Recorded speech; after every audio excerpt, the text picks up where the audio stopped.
亲爱的朋友们，欢迎来到微光夜读。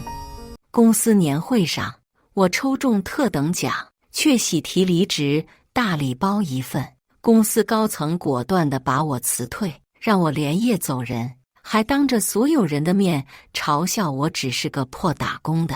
后来公司的大客户全跑了，他们又跪下来求我，但是这时候我已经成为他们最大的甲方。接下来开始我们本期故事，记得点击订阅并开启小铃铛。今晚是公司的年会，晚饭的时候会有一个抽奖，听说特等奖是一个超级大奖，但我没想过这个会与我有关，因为我是一个非酋体制，任何抽奖都与我无关。直到大屏幕上出现我的名字，一时间所有人的目光都集中向我，但是他们的眼里带着的不是羡慕或嫉妒，反而是都带着藏不住的幸灾乐祸。他们看着我，嘴上起哄着：“恭喜啊，季森，中了特等奖！是啊，这么好运，应该请我们吃顿饭庆祝一下吧？”“对呀，对呀，这不请吃饭都说不过去吧？而且你昨天才签下一个大项目，后面会拿了那么大一笔奖金。”我推脱道：“这奖金还没着落呢，而且现在不就在吃饭吗？要不我给你们点杯奶茶吧，给所有同事都点一杯奶茶。”这一大笔钱对于我来说也是够呛，但是那些同事们不依不饶，说：“奶茶才值多少钱？你怎么这么抠啊？中了大奖都舍不得花点钱。要不这样吧，既然你舍不得请我们吃饭，那在大群里发个红包让我们抢。”在我犹豫的时候，一个同事嫌弃我墨迹，直接就上手抢过我的手机，帮我人脸识别开锁了。然后他找到公司的大群，连续帮我发了好几个大红包。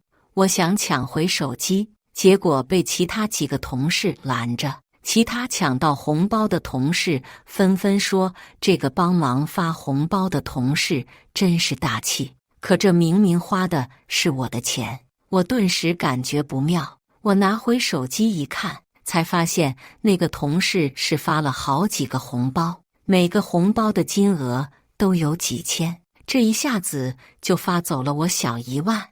我生气地看着那个同事，质问道：“你凭什么抢我的手机来发红包？还有，你怎么知道我支付密码的？”他骂我守财奴，这点钱都舍不得。他还洋洋得意地说：“之前你在公司里点外卖的时候，我特意记住的，幸好我记住了，不然我们怎么能让你这个抠门的人发这么多红包？”我气疯了，说：“你这么大方，我怎么没见你拿自己的钱发红包？你的大方都是靠花别人的钱来实现的吗？”其他同事得了便宜还卖乖，都纷纷劝我大度一点，说反正我今年有这么多钱了，就不要在意这点小钱了。真是刀不割在他们身上就不知道痛，到他们发这么大一笔钱，还不得心疼到发疯。然后有人说奖品揭晓了，主持人在台上已经公布了奖品，这个超级大奖就是裁员。之前那些同事眼里的幸灾乐祸也就有了解释，在场的所有人都知道这个奖品是什么，只有我不知道。甚至在知道我即将被辞退的时候，他们还让我发了这么多红包。他们一边庆幸被辞退的人是我，一边对我落井下石。老总王强汪已经接过了话筒，在台上卖惨。他说，因为公司近年来在走下坡路，现在已经有了经营压力，所以公司只能选择裁员。但是在座各位都是公司的骨干，无论裁掉谁，对于公司来说都是一个重大的损失，所以我们采用了抽奖的方式，这也是我们能想到的最公平的方式。现在结果已经出来了，很不幸，李季森，你中奖了。公司经营困难，我信他个鬼！明明在昨天，我才帮公司拿下了一个价值1000万的大单子，而且他们在之前还承诺过，谁能拿下这个大单子，就会有100万奖金和将会获得被升为经理的机会。我明白了，公司现在是要过河拆桥，想要赖掉我的奖金和我升职的机会，否则怎么会刚好抽到我？而且怎么会之前的年会抽奖都是用编号的，今年就改成用名字了？我要检查一下抽奖的程序。我说出这句话后，全场都安静了，没人会想到我会提出这个要求。我想问，为什么刚好今年要裁员？为什么刚好今年年会抽奖不用号码用名字？为什么刚好抽中我？我怀疑抽奖程序有问题。老总听到我的质疑后，耸耸肩：好啊，你检查去吧。我们公司做事一向公平公正、光明磊落，我就不信你能查出什么东西来。在他看来，我只是个能力还行的市场营销的小员工，但其实我在大学的时候还选修过编程课，还写过几个小程序赚外快。检查一个抽检小程序的代码，对于我来说还是轻而易举的。我当场打开小程序的后台进行检查，果然发现了端倪。这个程序在编码里就设定了只有我能被抽中。我把代码投屏在大屏幕上，说这个已经设定好了，只有我会被抽中，所以不管怎么抽奖，最后被裁掉的都是我。为了证实我的话，我还重新抽了好几次，4次结果都是我。他们没想到我真的会看代码，一时间场面十分尴尬。老总的脸当场就黑了，他连装都懒得装，直接给我下达最后通牒：对，公司要裁掉的就是你，你被辞退了，今晚你就收拾东西滚出公司。那我的奖金呢？我反问道。奖金？你一个破打工的，还好意思问我要奖金？你只是一个破打工的，有什么资格问公司要奖金？我气得浑身发抖。我没想到他的脸皮能这么厚，能够恶心成这个样子，无缘无故地辞退我，而且连我的奖金都要克扣。万恶的资本家，想钱想疯了吧？为了能签下那个项目，我在甲方入宿的酒店蹲点好几天，每天就睡3-4个小时，吃的都是泡面。我吃了这么多苦才拿下这个项目，我怎么甘心？但是还没等我做出反应，老总就叫保安把我拉出了会场。在我被拉出大门时，前老总正在介绍即将新上任的经理，他是老总在海外镀金回来的儿子。我辛苦地签下的项目被安排在了他手上，老总还说能拿下这个项目也是他的功劳。他空降为经理，实至名归，其他台下的员工们心知肚明，这是一个空降兵，但还是鼓掌夸赞道：真是年轻有为。我本着做事完整的态度，想着被辞退了也把项目交接好，但是他们已经迫不及待地把我的东西打包好扔出了公司，还说我一个外人有什么资格对公司的项目指手画脚。我在公司卖力这么久，结果还是比不过一个关系户，这让我怎么甘心？但是现实好像就是这样，像我这种无权无势的底层打工人，就算是在努力，当特权阶级有需要的时候，我们就是他们的垫脚石。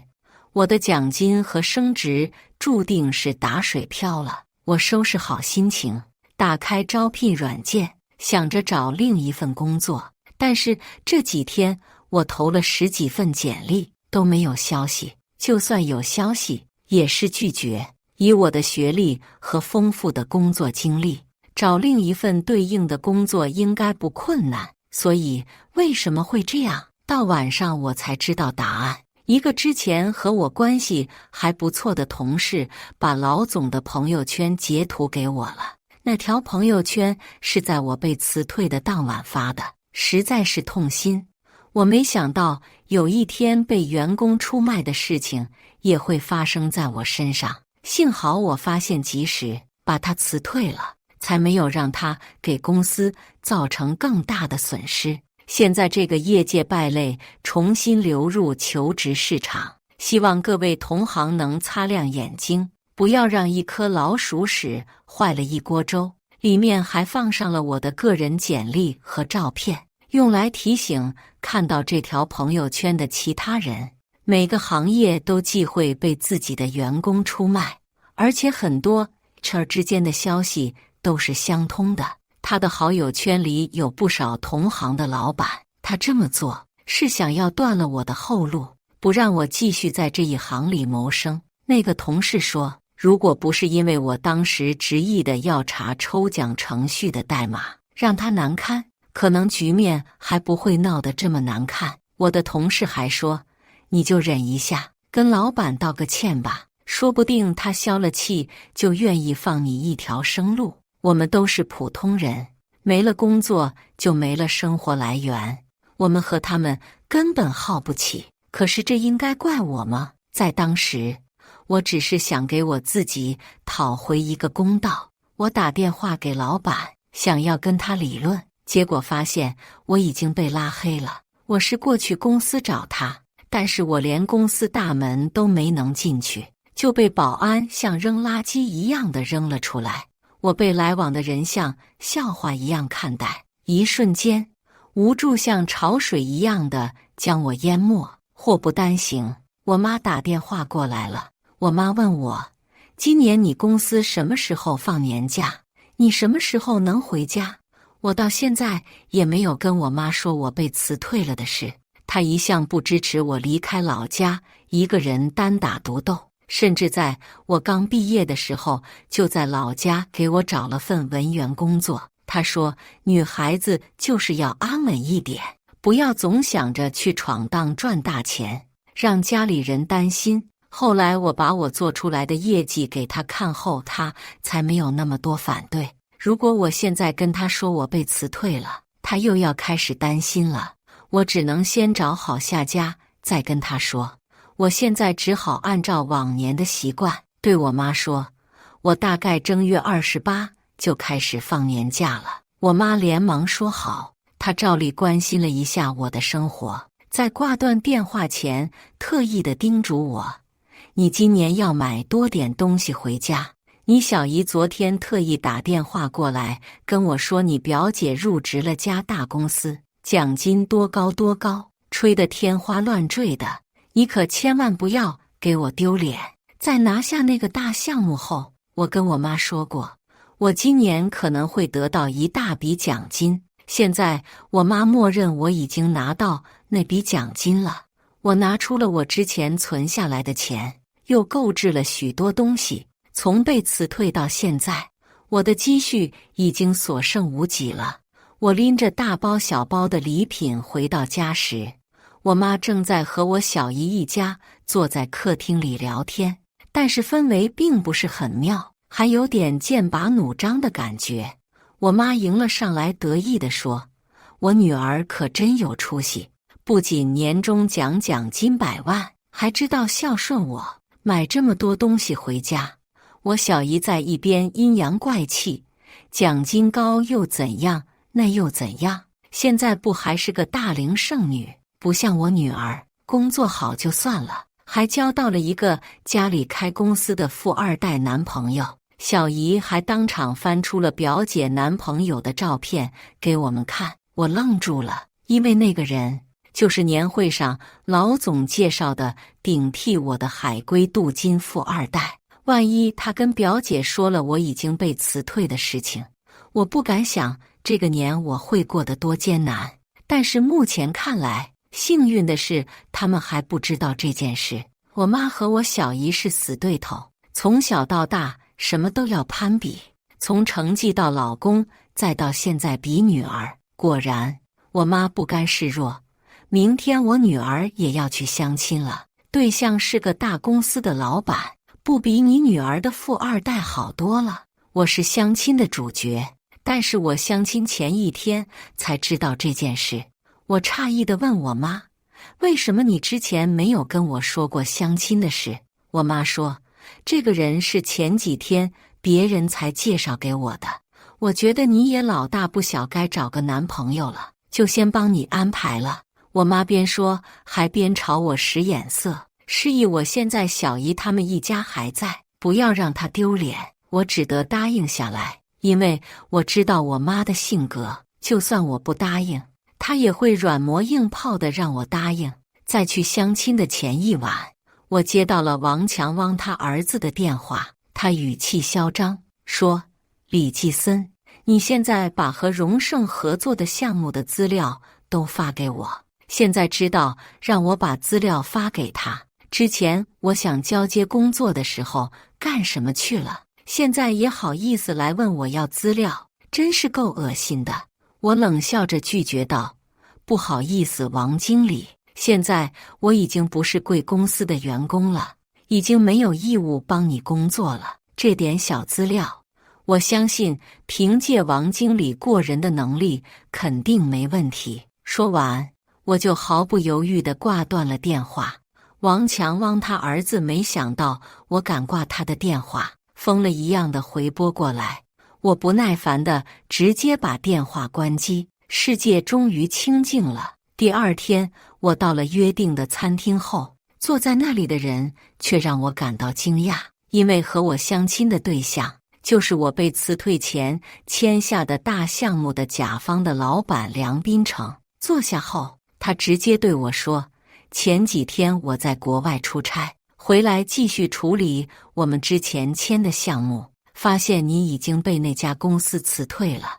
你原来的老板说是辞退你，因为你出卖公司机密。之前的老板的公司只能算是中小型，他所结识的同行也多是同类型和规模的。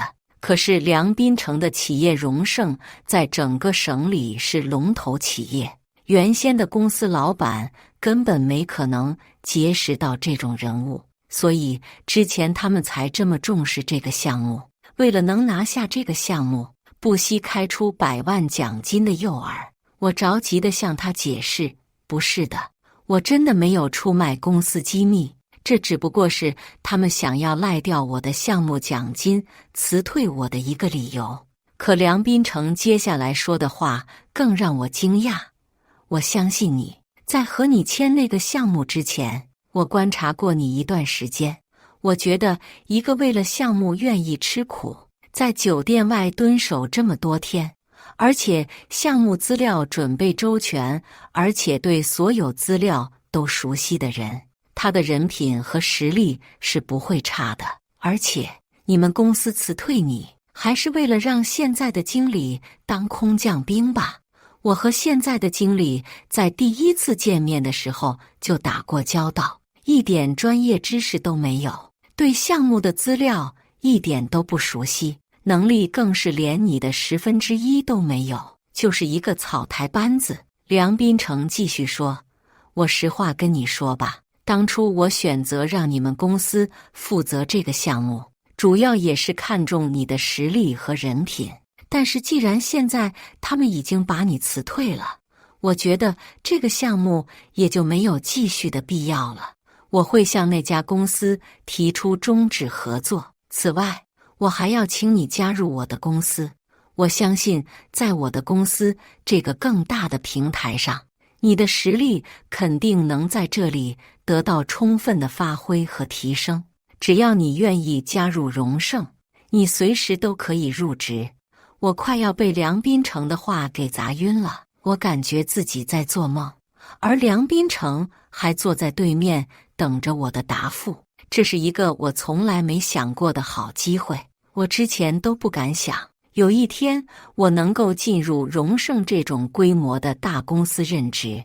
我以为我这辈子可能也就是在跟前公司一样规模的其他公司里打转了，现在有这么好的机会出现在我面前，我有什么理由不答应呢？好，我答应你。他向我伸出手，欢迎你加入荣盛。我相信你的能力在荣盛一定会得到充分的展现的。解决掉了一件心头大事，我整个人都轻松了不少。节后，我正式的去新公司报道。出乎我的意料，公司给我安排的岗位是经理。我问梁斌成为什么这么重用我，他说：因为你的实力可以胜任这份工作。当然，如果你后续的工作显示你并不能胜任这个职位，我也会给你降职。希望你不要辜负我对你的信任。而我在之前的公司里工作了快5年，也还只是个普通的基层小职员。重新回到职场，在我熟悉的工作上，我显得得心应手，很快的就对新公司的其他事务都上手了。新同事们也很热情，愿意帮我解答，帮我熟悉公司的所有事务。这也是我在之前的公司没有得到过的待遇。而我在这家新公司处理的第一个项目，就是我在被上一个公司辞退前签的那一个项目。但不一样的是，那时候的我是求着别人让我签下这个项目，而现在的我则是要取消这个项目。在我上班第1天，之前的公司就打了电话过来。王强汪在电话里质问我：李继森，你是不是在之前的项目上做了手脚？不然为什么今天对面荣盛会说取消合作？你最好给我一个合理的解释，不然公司会持续追究你的责任。我觉得好笑，当初他的公司能签下来这个项目，是因为我够死皮赖脸，现在我亲自取消这个项目，也是因为他们自身不够实力。我问他，请问你的公司要追究我什么责任？这个项目被取消，也只是因为荣盛找到了更好的选择而已。你不要忘记了，在年会的时候，我就已经被你们辞退了，而且当时你们连这个项目的奖金都没有给我。你们觉得自己可以追究我什么责任？还有，当初贵公司在开除我的时候，可是说我已经是一个外人了，没有资格再对你们公司的事务指手画脚，而且在你们口中我是个出卖公司机密的叛徒。当初你们不是说这个项目能签下来是新任经理的功劳吗？那现在出了问题，也应该是这位经理的事情。这个项目我帮不了什么忙，你们就让那个所谓的青年才俊经理去解决吧。说完，我不再理会电话对面发狂的叫喊声，径直挂断了电话。终于有机会说完这些话，发泄完我这么多天的憋屈，我浑身舒畅。但是这还只是个开始，因为王强汪这家公司的好日子要到头了。但是显而易见的，王强汪他们并不会这么轻易的放弃这个大项目。毕竟就他们公司的那种规格，能搭上荣盛这种大公司，是他们一直做梦都想发生的事。只要能用这个项目搭上荣盛这条线，其中的收益就足够抵上他整个公司1个季度的效益了。而且其他同行知道了这家公司和荣盛之间有合作，有相关的项目，也会更倾向于找这家公司合作。王强汪完全可以用吃这个项目的红利，赚得盘满钵满。好不容易签下一个和荣盛合作的项目，他们怎么舍得让到嘴的肥肉就这样跑了？但是和这种大公司沾上关系也有坏处，因为如果荣盛主动的和他们解除合作关系，外界不会怀疑是荣盛这种大公司的问题，只会觉得是这家被解约的公司的能力问题。他们会觉得是这家公司没有能力，觉得这家公司被荣盛拉入了黑名单，以后有相关需要合作的项目，也会第一个就把这家公司踢出考虑名单。而且这家被解约的公司以后的路子也会变窄，所以王强汪他们现在才会这么着急。但是看起来我的前任老板还是有点能力的，因为他在被荣盛通知解除合作的当天，就通过他的人脉打听到了，是荣盛新上任的经理要取消这个项目的合作的。然后他就带着他那个海归镀金经理儿子，还带着大包小包的东西一起来到荣盛，想要拜见荣盛的新经理，想要套个近乎，问问这其中是不是有什么误会，最好再多捞几个项目。可惜王强汪没打听到，荣盛新上任的经理就是前不久被他赶出公司的我。我接到公司前台的电话时，正在跟另一个公司进行接洽，前台说他们想要来见我，和我再谈一下那个项目。我冷笑一声，那就让他们在会议室等着，看我什么时候有空，我就去见见他们。毕竟之前在他们公司里干活的时候，只有我傻傻的等他们的份。之前为了让王强汪报批一个项目申请，他把我从早上晾到了下午，说是有更要紧的事情要处理，而那些要紧的事情就是花钱给他儿子找关系，写海外留学推荐信。到最后，王强汪还要责备我，这么要紧的事情不知道早点递交上来处理吗？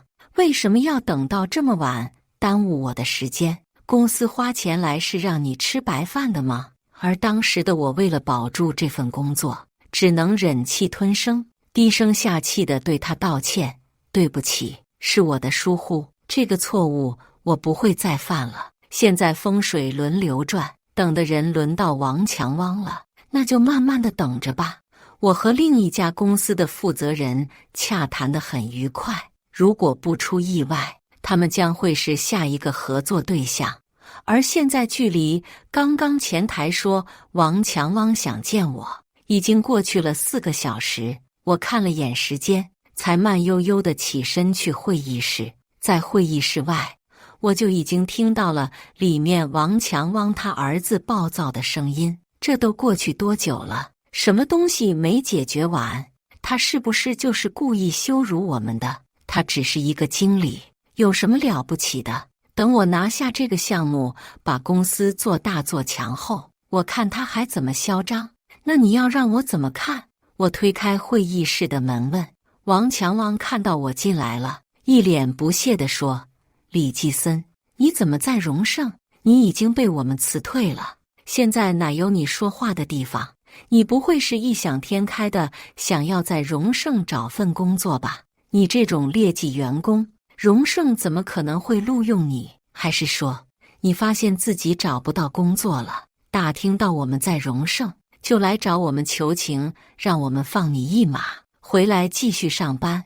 我听着王强汪态度嚣张的话，觉得好笑。王总，今天你来找荣盛的经理，竟然连自己要找的人是谁都不知道吗？在后面送完客的助理匆匆忙忙地回来，恭敬地给我介绍道：李经理，这位就是今天说要见你的王总和王经理。然后我如愿地看到了王强汪和他儿子震惊的眼神。没想到吧，被你们辞退的人现在成了你们要求的对象。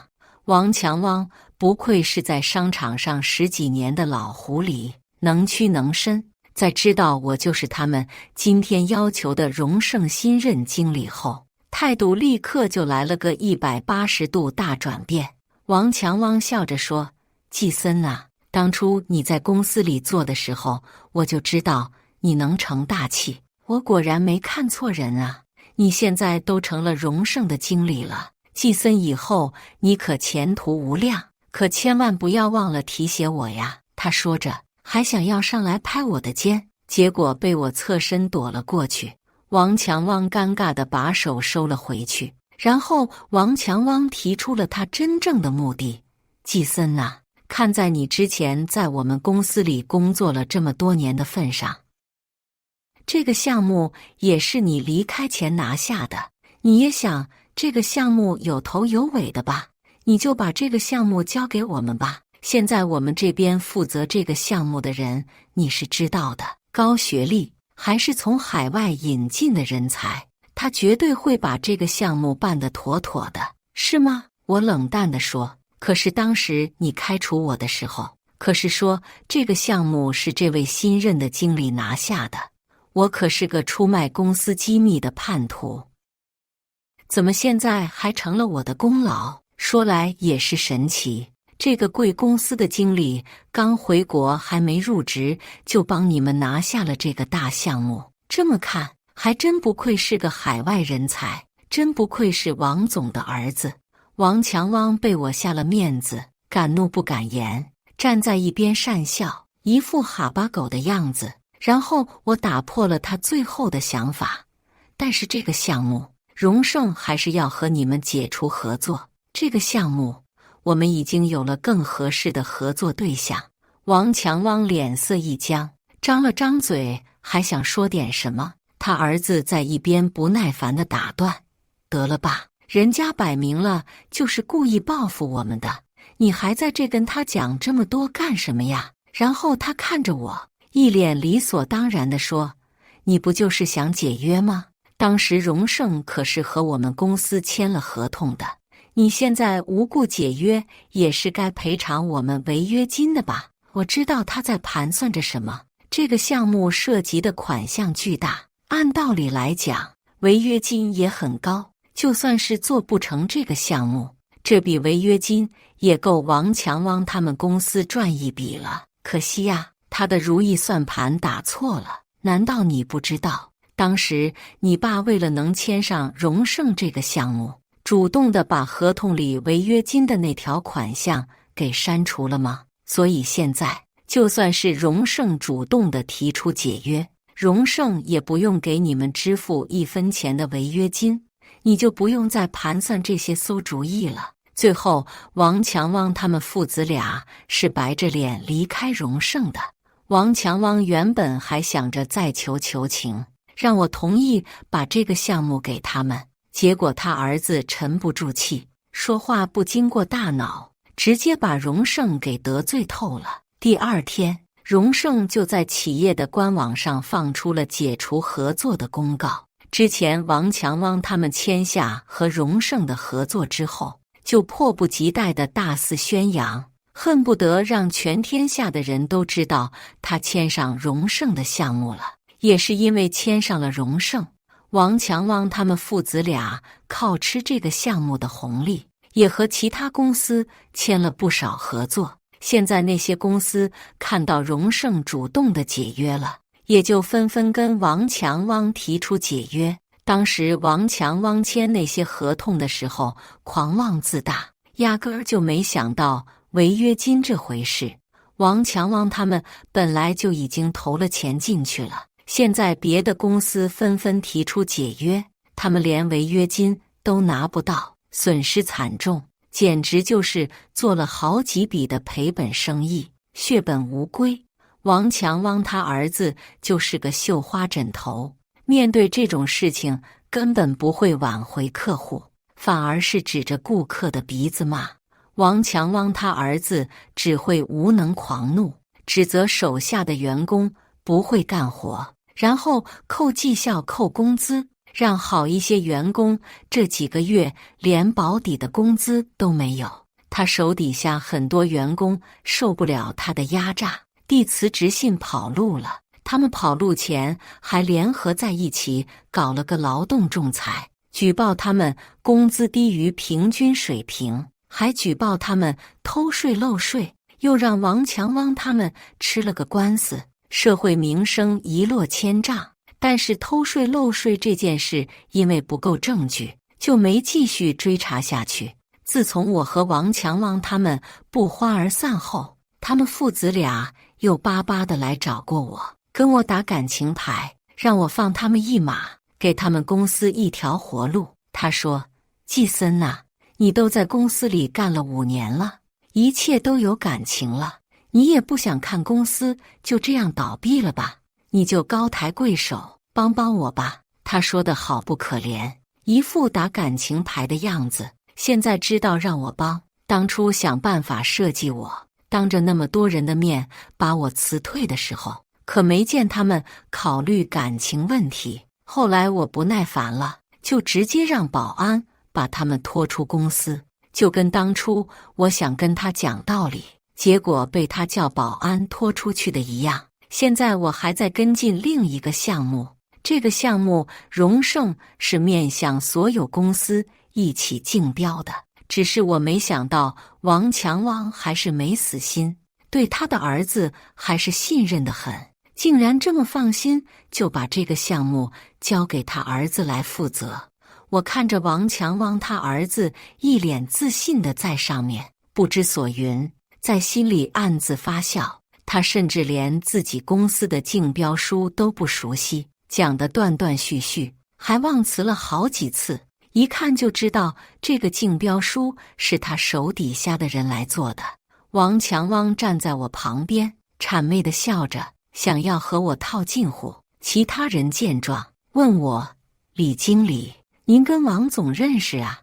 王强汪得意地说：“当然认识。”我打断王强汪的话：“我和王总不仅认识，我还曾经在王总的公司工作过，而且今年年初我才被王总亲自辞退了。我想找王总理论，结果还被王总叫保安扔出了公司。王总还在他的朋友圈里到处宣扬我出卖公司机密，说要在业界内封杀我，让我混不下去来着。我的声音不大不小，正好让在场的人都能听到。我听到其他人小声的嘀咕：这个王强汪真是不长眼啊，把这么能干的人给辞退了。当初辞退人，现在人成了荣盛的经理，还要求人做事，他这公司开不长喽，以后也没有其他公司敢找他们合作吧。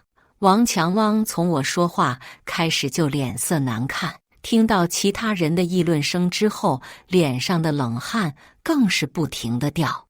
王强汪他儿子已经讲完了，我毫不客气地点评：王经理是不了解荣盛这个项目就来竞标的吧？从你们公司的这份竞标书上，荣盛完全没看到你们的诚意和用心，只看到了敷衍。也难怪，毕竟你是王总的亲儿子，是空降兵，没有实力也是可以理解的。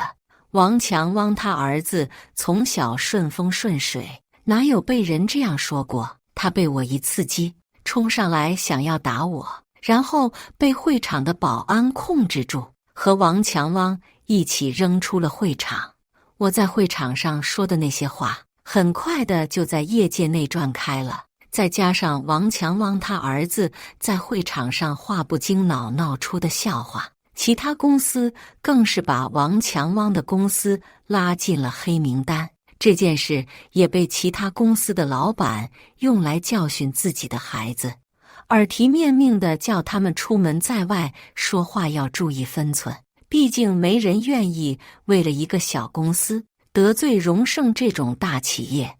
王强汪公司的客户接二连三的解约，就连我之前在他的公司里工作找的长期客户也解约走人了。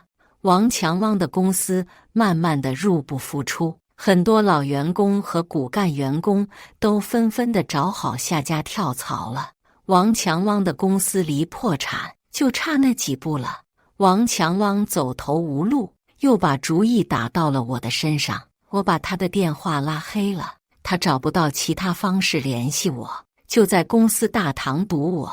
他看到我出来，在大堂里当着其他人的面跪下来求我：李经理，你就放过我吧，当时是我有眼无珠，才把你给开除了。我现在知道了，公司是没你不行啊，你就回来帮帮我吧，只要你愿意回来帮我，公司经理的位置就是你的，我儿子帮你打下手。王强汪边说边往地上磕头，额头触地的声音砰砰地响，听上去就知道磕得很大力，看上去好不可怜。而当初我也是这么求他的，结果只是被他赶尽杀绝。我冷漠地看着王强汪说：王总，还是你之前说的那样，我现在已经是个外人了，贵公司的事情还是靠你的儿子来解决吧。对了，看在我自己之前在贵公司工作过的份上，我再送你们公司一份大礼，等你回到公司，可能就能收到了。这是我的一份心意，还请王总一定笑纳。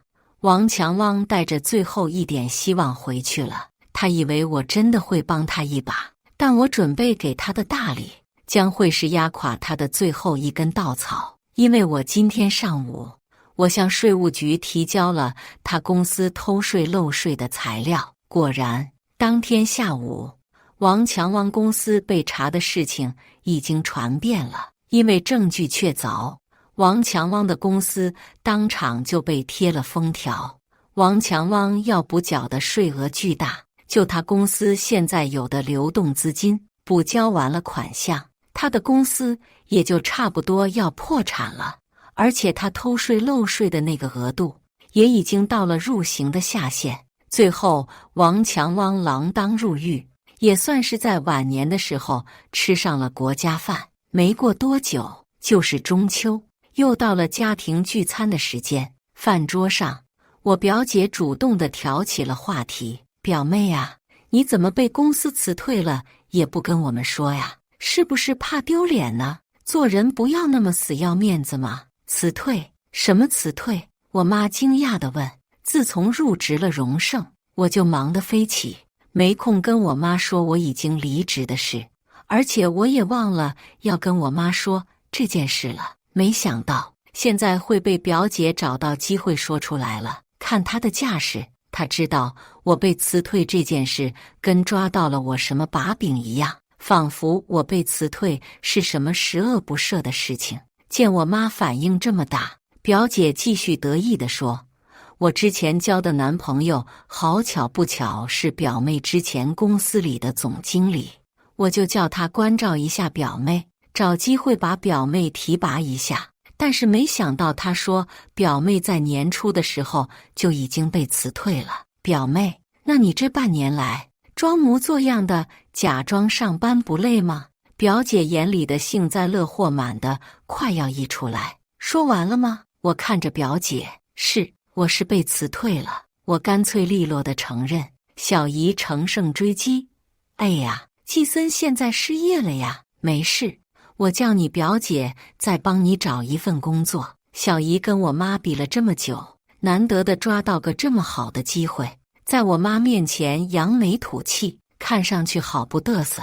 我笑着说，这就不用辛苦表姐了，因为我已经入职荣盛了，现在是荣盛的副经理。不可能，你怎么可能入职荣盛？表姐不相信。我无所谓地说，那你去荣盛的官网查吧。表姐立刻拿出手机上网查，边查还边说，看我不好好。然后她愣住了，因为官网上副经理的照片和名字那一栏就是我的照片和名字，这怎么可能？我男朋友说你是出卖公司机密才被开除的，荣盛怎么可能用你这种劣迹员工？我没有理会表姐的话，对她说，你有空关心我，还不如去关心一下你男朋友。他还没跟你说吧？他爸前几天进去吃牢饭了，他家公司也破产了，他已经不是那个富二代了。怎么可能？表姐不相信，她当场就打电话过质问王强汪他儿子，结果不知道电话另一端的人说了什么，她气得当场大喊分手，然后挂断了电话。小姨着急地问，怎么样？是真的吗？表姐气愤地说，他家真的破产了，我提分手了，真是晦气。发生了这件事，小姨一家也没心情再吃饭了，草草地扒了几口饭就说要回家。他们原本想着今天能压我们家一头，结果没想到被我反将一军，丢了面子。王强汪破产了，公司也倒闭了，原本的员工瞬间就失业了。他们把主意打到我身上，他们联系我说，季森啊，你现在在荣盛混得这么好，我们这些老同事就失业了，你就跟你们人事说一下，让我们也进荣盛工作吧。是啊，之前你在公司里的时候，我们也有关照过你，这点小忙你不会不帮吧？”他们说的理直气壮，看不出一点心虚，仿佛我答应他们是应该的。我好笑地说：“你们没事吧？你们口中的帮我就是明知道我会被辞退，还瞒着我看我的笑话，明知道奖品是辞退我，还要抢我的手机发大几千的红包。你们怎么好意思说出这些话的？果然是人不要脸，天下无敌呀！你们的脸皮怎么这么厚？”他们被我说的话弄得下不来台，脸跟调色盘一样，一阵红一阵白，看得我好不舒心。当初他们知道一切真相，还瞒着我，起哄让我发红包时，也没想到今天自己会沦落到这种地步吧。下班的时候，我在停车场遇到一个意料之外的人，是王强汪他儿子，没了他爸撑腰，公司破产没了底气。现在的王强汪跟年会上那个意气风发的空降兵完全不一样，他胡子拉碴的，衣服也皱巴巴，一副穷困潦倒的样子。他恶狠狠地盯着我说：“李继森，你满意了吧？都是因为你，我家才会破产。要不是因为你总是针对我家公司，我也不会变成现在这样。我爸进去了，我女朋友也和我分手了，你满意了吗？早知道当初就应该断了你的后路，让你连荣盛都没机会进。”我看着王强汪他儿子说：“要是你爸好好的那睡，你爸也不会落得这个下场。要怪就怪自己太贪心。”王强汪他儿子听到我的话后，看起来更加疯癫，跟精神失常了一样。他大喊：“你不让我好过，那你也别想舒服。”然后我被一个东西晃了下眼，王强汪他儿子手上拿着一把水果刀冲上来，想要砍我。幸好不远处就是保安室，保安一直在里面注意着情况，发现他不对劲，就立刻冲出去把他控制住了。他被拉走的时候还在拼命地挣扎，大喊着说我不得好死。最后他也被抓了进去，也算是和他爸在里面团聚了。完全的解决掉王强汪之后，我的工作也已经步入正轨。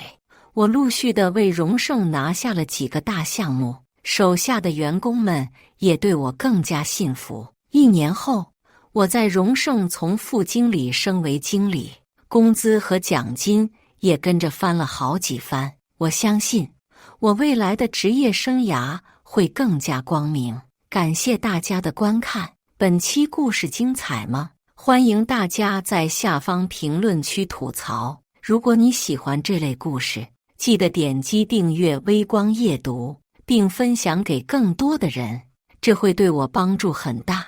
再次感谢大家的观看。